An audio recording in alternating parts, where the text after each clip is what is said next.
حضرت موسیٰ علیہ الصلوۃ والسلام جب تشریف لائے تو پہلے تو حضرت ہارون علیہ الصلوۃ والسلام کی خبر لی، ان کی داڑھی اور سر کے بال پکڑ کر کھینچا کہ تمہارے سامنے قوم کیا کر رہی ہے، تم کہاں تھے، روکا کیوں نہیں؟ حضرت ہارون علیہ الصلوۃ والسلام نے کہا کہ اے میری ماں کے بیٹے، میرا کوئی قصور نہیں ہے۔ موسیٰ علیہ الصلوۃ والسلام کا مزاج جلالی تھا اور حضرت ہارون علیہ الصلوۃ والسلام کا مزاج جمالی تھا۔ مزاج اپنا اپنا ہوتا ہے، جیسے حضرت آدم علیہ الصلوۃ والسلام کے بیٹے کا قابیل کا مزاج اور تھا، حابیل کا مزاج اور تھا۔ حضرت نوح علیہ الصلوۃ والسلام کے بیٹے کنعان کا مزاج اور تھا، اور باقی 3 بیٹوں کا مزاج اور تھا، باپ ایک ہی ہے۔ حضرت ہارون علیہ الصلوۃ والسلام نے فرمایا کہ میں تو یہاں تک روکا اور سمجھایا کہ قادو یقتلون النبی، قریب تھا کہ وہ مجھے قتل کر ڈالتے، تو ان کے بڑوں نے بچھڑے کو اللہ بنا لیا۔ من بعد ما جاءتهم البینات، بعد اس کے کہ پہنچ چکی ان کے پاس واضح دلیل ہے۔ بہت سارے معجزات بنی اسرائیل دیکھ چکے تھے، دریا کا پھٹنا دیکھا، من و سلوا کا اترنا وغیرہ دیکھا۔ فعفونا عن ذلک، اور پس ہم نے ان سے بھی درگزر کیا۔ وآتینا موسیٰ سلطانا مبینا، اور دیا ہم نے حضرت موسیٰ علیہ الصلوۃ والسلام کو کھلا غلبہ۔ یہودیوں کی اور شرارت کہ یہودی جس وقت وادی طیٰ میں پہنچے، جس کو آج کل کی جغرافیے میں وادی سینا کہتے ہیں، یہ 36 میل لمبا اور 24 میل چوڑا بڑا میدان ہے، سطح سمندر سے تقریباً 4000 فٹ بلندی پر ہے۔ 1947 کی جنگ میں پوری وادی پر یہودیوں نے قبضہ کر لیا تھا۔ اس کا کچھ حصہ رونے دھونے سے مصر کو واپس مل گیا تھا، مگر وہ حصہ جو فوجی اہمیت کا حامل ہے ابھی تک نہیں ملا، یہودیوں کے پاس ہے۔ تو بنی اسرائیل جب وادی سینا میں پہنچے تو کہنے لگے ہمارے لیے کوئی قانون، کوئی ضابطۂ حیات ہونا چاہیے، کیونکہ کوئی قوم بغیر قانون کے زندگی بسر نہیں کر سکتی۔ اللہ تبارک و تعالیٰ نے ان کے مطالبہ پر تورات عطا فرمائی۔ موسیٰ علیہ الصلوۃ والسلام نے ان کو پڑھ کر سنائی تو کہنے لگے کہ اس پر ہم تو عمل نہیں کر سکتے، اس کے حکام تو بہت مشکل ہے۔ تو اللہ تبارک و تعالیٰ فرماتے ہیں کہ وَرَفَعْنَا فَوْقَهُمُ الطُّورَ، اور ہم نے بلند کیا ان پر طور کو۔ اللہ تبارک و تعالیٰ نے کوہ طور کو ان کے سروں پر لٹکا دیا، جس طرح یہ چھت ہمارے سروں پر ہے۔ بِمِثَاقِهِمْ، ان کے وعدے کی وجہ سے۔ دین میں جبر نہیں ہے۔ قرآن پاک میں آتا ہے کہ لا اکراہ فی الدین، دین میں کوئی زبردستی نہیں ہے۔ ان کی سروں پر کوہ طور لٹکا کر تسلیم کرنے پر اس لیے مجبور کیا گیا کہ انہوں نے عہد شکنی کی تھی، وعدے کو توڑا تھا۔ پہلے خود مطالبہ کیا تھا کہ ہمارے لیے کوئی قانون لائے جس پر ہم عمل کریں، جب کتاب آ گئی تو کہنے لگے کہ اس کے حکام بڑے مشکل ہیں، ہم ان پر عمل نہیں کر سکتے۔ تو اس عہد شکنی کی وجہ سے طور یہاں ان کے سروں پر لٹکایا گیا، ورنہ ابتداً تم کسی کافر کو اسلام لانے پر مجبور نہیں کر سکتے۔ تبلیغ کر سکتے ہو، راستہ دکھا سکتے ہو، ترغیب دے سکتے ہو، تلوار کے زور پر اس کو مسلمان نہیں بنا سکتے، لیکن اگر کوئی شخص مسلمان ہو جانے کے بعد الیاذ باللہ مرتد ہو جائے تو اس کی سزا قتل ہے۔ من بدل دینہ فقتلہ، کیونکہ اس نے رب تعالیٰ کے ساتھ عہد کر کے توڑ دیا ہے، لہٰذا یہ سزا عہد شکنی کی وجہ سے ہے، جبر نہیں ہے۔ ان کی بد عہدی کا ایک اور واقعہ، حضرت موسیٰ علیہ الصلوۃ والسلام کے بعد اللہ تبارک و تعالیٰ نے حضرت یوشع بن نون علیہ الصلوۃ والسلام کو نبی بنایا، اور وادی تیہ میں پابندی کے 40 سال بھی مکمل ہو گئے اور نئی پوت جوان ہو چکی تھی۔ حضرت یوشع علیہ الصلوۃ والسلام نے فرمایا کہ اب تم اس شہر بیت المقدس میں داخل ہو جاؤ سجدہ کرتے ہوئے۔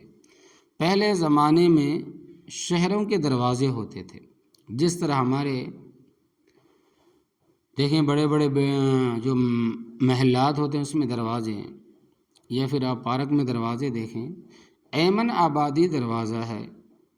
اسی طرح آپ دیکھیں کہ اس سے پہلے جب ملک بٹوارہ نہیں ہوا تھا تو لاہوری دروازہ بھی ہے وغیرہ۔ اسی طرح لاہور میں دہلی دروازہ تھا، ملتانی دروازہ تھا۔ حکم ہوا کہ تم اس دروازے سے شہر میں داخل ہو جاؤ، مگر سجدہ کرتے اور زبان سے کہو حتتن، اے اللہ ہمارے گناہ معاف فرما دے۔ مگر یہودیوں نے دونوں حکموں کی نافرمانی کی، سجدے کی بجائے چوتڑوں کے بل گھسیٹتے بچوں کی طرح داخل ہوئے، اور حتتن کی بجائے حنتتن ہمیں گندم چاہیے کہتے ہوئے داخل ہوئے، یعنی فعل کی بھی اور قول کی بھی نافرمانی کی۔ یہ ان کی نسل میں سے ہے جو آپ صلی اللہ علیہ وسلم پر اعتراض کرتے ہیں، لہٰذا ان کے سوالوں سے پریشان ہونے کی ضرورت نہیں ہے۔ فرمایا کہ وَقُلْنَا لَهُمُ ادْخُلُوا الْبَابَ سُجَّدًا، اور ہم نے کہا ان سے داخل ہو جاؤ دروازے سے سجدہ کرتے ہوئے، وَقُلْنَا لَهُمْ لَا تَعْدُوا فِي السَّبْتِ، اور ہم نے کہا ان سے تجاوز نہ کرنا ہفتے والے دن، ان کے لیے ہفتے کا دن عبادت کے لیے مقرر تھا اور کام جائز نہیں تھا، کوئی اور کام جائز نہیں تھا، 24 گھنٹے عبادت میں ہی گزارنے ہوتے تھے۔ ان کی تاریخ رات کے 12:01 پر بدلتی ہے۔ مثلا آج جمعے کا دن ہے، سورج غروب ہونے کے بعد رات کو 12:01 پر تاریخ بدل جائے گی، اور اگلی رات 12 بجے تک یہی تاریخ رہے گی، اور اسلامی تاریخ سورج کے غروب ہونے کے ساتھ ہی بدل جاتی ہے۔ تو ان کے لیے حکم تھا کہ ہفتے والے دن تم نے عبادت کرنی ہے، باقی کاموں سے عموماً اور مچھلیوں کے شکار کو خصوصی طور پر منع کیا گیا۔ 9ویں پارے میں اس کے متعلق آتا ہے کہ انہوں نے یہ حکم توڑ دیا سوائے چند لوگوں کے، تو یہ ان لوگوں کی نسل سے ہے، حالانکہ وَأَخَذْنَا مِنْهُمْ مِيثَاقًا غَلِيظًا، اور لیا ہم نے ان سے بڑا مضبوط وعدہ، لیکن اس کے باوجود انہوں نے نافرمانی کی۔ یہ وعدہ شکن لوگ ہیں، وعدہ توڑنے والے لوگ ہیں، ان کو اپنے بڑوں کے حالات کا علم نہیں ہے کہ آپ صلی اللہ علیہ وسلم سے سوال کرتے، کتاب اکٹھی لا کر دے، فَبِمَا نَقْضِهِم مِّيثَاقَهُمْ، بے وجہ ان کے توڑنے کے اپنے پختہ عہد کو، وَكُفْرِهِمْ بِآيَاتِ اللَّهِ، اور بے وجہ ان کے کفر کرنے کے اللہ تبارک و تعالیٰ کی آیتوں کے ساتھ، وَقَتْلِهِمُ الْأَنْبِيَاءَ بِغَيْرِ حَقٍّ، اور بے وجہ ان کے قتل کرنے کے اللہ تبارک و تعالیٰ کے نبیوں کو ناحق۔ حضرت یحییٰ علیہ السلام کو قتل کیا، حضرت زکریا علیہ السلام کو انہوں نے قتل کیا یہودیوں نے، بلکہ ایک روایت میں ہے کہ ایک علاقے میں 43 قومیں رہتی تھی، ان کی طرف 43 پیغمبروں کو مبعوث کیا گیا، انہوں نے ان سب کو ایک دن میں شہید کر دیا، اور 170 ان کے حواریوں اور صحابیوں کو شہید کر دیا جو پیغمبروں کی حمایت کے لیے آئے تھے۔ ان کا ذکر 3 پارے میں ہے۔ وَقَوْلِهِمْ قُلُوبُنَا غُلْفٌ، اور ان کے اس قول کی وجہ کہ ہمارے دل غلافوں میں ہیں۔ غلف اغلف کی جمع ہے، اغلف غلاف کو کہتے ہیں۔ جس طرح لوگ قرآن پر غلاف چڑھاتے ہیں مٹی دھول سے بچاؤ کے لیے، تو کہتے تھے کہ ہمارے دل تو غلافوں میں ہیں، تمہاری باتوں کو ہم ان تک پہنچنے ہی نہیں دیتے۔ فرمایا غلاف میں نہیں ہے، بل طبع اللہ علیہ بکفرہم، بلکہ اللہ تبارک و تعالیٰ نے مہر لگا دی ان کے دلوں پر ان کے کفر کی وجہ سے۔ فلا یؤمنون الا قلیلا، پس نہیں ایمان لاتے مگر بہت تھوڑے، وہ بکفرہم، اور ان کے کفر کی وجہ سے، وقولہم، اور ان کے اس قول کی وجہ سے، علی مریم بہتان عظیمہ، حضرت مریم علیہ السلام پر انہوں نے بہت بڑا بہتان باندھا تھا، الزام باندھا تھا۔ یہودیوں کو جب کہا جاتا کہ حضرت عیسیٰ علیہ السلام کو نبی تسلیم کرو، تو کہتے ہیں کہ ہم تو اس کو حلال زادہ ماننے کے لیے تیار نہیں ہیں، نبی کس طرح تسلیم کریں۔ حضرت مریم علیہ السلام پر بہتان لگاتے تھے کہ وہ بدکار تھی، نعوذ باللہ من ذالک۔ آپ صلی اللہ علیہ وسلم سے مطالبہ کرنے والے لوگ یہ ہیں، لہذا ان کی باتوں سے متاثر ہونے کی ضرورت نہیں ہے۔ تمہیں کہتے ہیں کہ کتاب اکٹھی لا کر دو، جبراً اکٹھی لا کر دی گئی تھی، اس وقت ان کے